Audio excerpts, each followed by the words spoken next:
Hi friends, welcome to Usha fun foods. ನಾನಿವತ್ತು ಈ ಥರ ಹಲಸಿನ ಇದ್ರ ಒಳಗೆ ಬೀಜ ಇರುತ್ತೆ. ಆ ಬೀಜದ ಮೇಲಿಂದ ಒಂದು ಲೇಯರ್ ಇರುತ್ತಲ್ಲ, ಹೊದಿಗೆಡ್ಡೆ ಅಂತೀವಿ ಇದಕ್ಕೆ. ಈ ಹೊದಿಗೆಡ್ಡೆದು ಪಲ್ಯ ಮಾಡೋದನ್ನು ತೋರಿಸ್ತಾ ಇದ್ದೀನಿ. ಇದನ್ನು ಮಿಕ್ಸರಿಗೆ ಹಾಕೋತಾ ಇದ್ದೀನಿ. ಕೈಯಲ್ಲಿ ಹೆಚ್ಚೋದು ಸ್ವಲ್ಪ ಕಷ್ಟ ಆಗುತ್ತೆ, ಇದು ಅದಕ್ಕೆ ಮಿಕ್ಸಿಗೆ ಹಾಕಿದ್ದೀನಿ. ಮಿಕ್ಸಿಗೆ ಹಾಕ್ಕೊಂಡ್ರೆ ಈ ಥರ ಹುಡಿ ಹುಡಿ ಆಗುತ್ತೆ.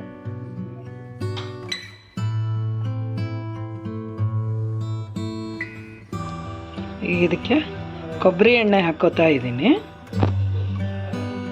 ಉದ್ದಿನ ಬೇಳೆ ಹಾಕಿದ್ದೀನಿ 1 ಚಮಚ. ಈಗ ಹಸಿಮೆಣಸಿನ್ಕಾಯನ್ನು ಹಾಕ್ತಾ ಇದ್ದೀನಿ. ಕರಿಬೇವನ್ನು ಹಾಕಿದ್ದೀನಿ. ಅರಿಶಿಣದ ಪುಡಿಯನ್ನು ಹಾಕಿದ್ದೀನಿ.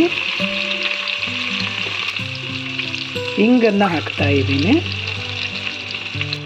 ಸಾಸಿವೆ ಹಾಕಿದ್ದೀನಿ.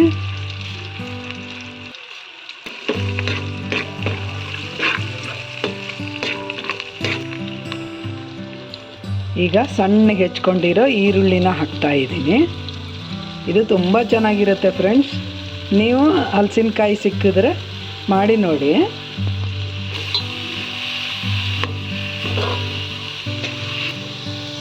ಈಗ ಹೆಚ್ಚಿಟ್ಕೊಂಡಿರೋ ಹೊದಿಗೆಡ್ಡೆನ ಹಾಕ್ತಾ ಇದ್ದೀನಿ. ಹಲಸಿನ ಬೀಜದ ಮೇಲಿನ ಲೇಯರು.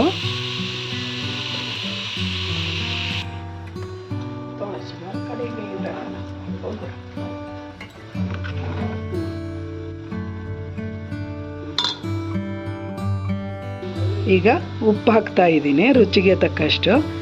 ಇದು ಆರ್ಗ್ಯಾನಿಕ್ ಉಪ್ಪು ಇದು.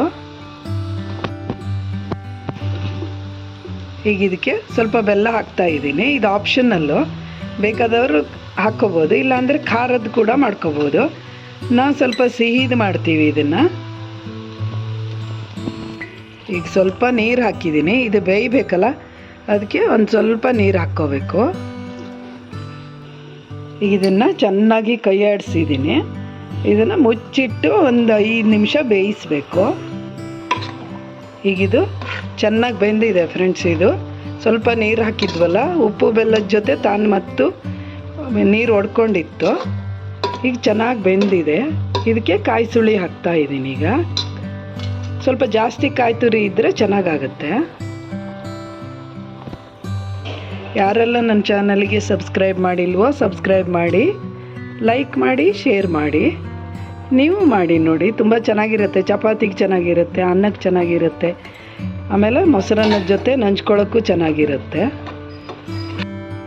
ಈಗ ರುಚಿ ರುಚಿಯಾದ ಹೊದಿಗೆಡ್ಡೆ ಪಲ್ಯ ರೆಡಿ ಟು ಸರ್ವ್. ಚೆನ್ನಾಗಿ ಕಾಣ್ತಾ ಇದೆಯಾ ಫ್ರೆಂಡ್ಸ್? ತುಂಬ ರುಚಿಯಾಗಿದೆ. ನೀವು ಮಾಡಿ ನೋಡಿ. Thank you for watching. Bye bye.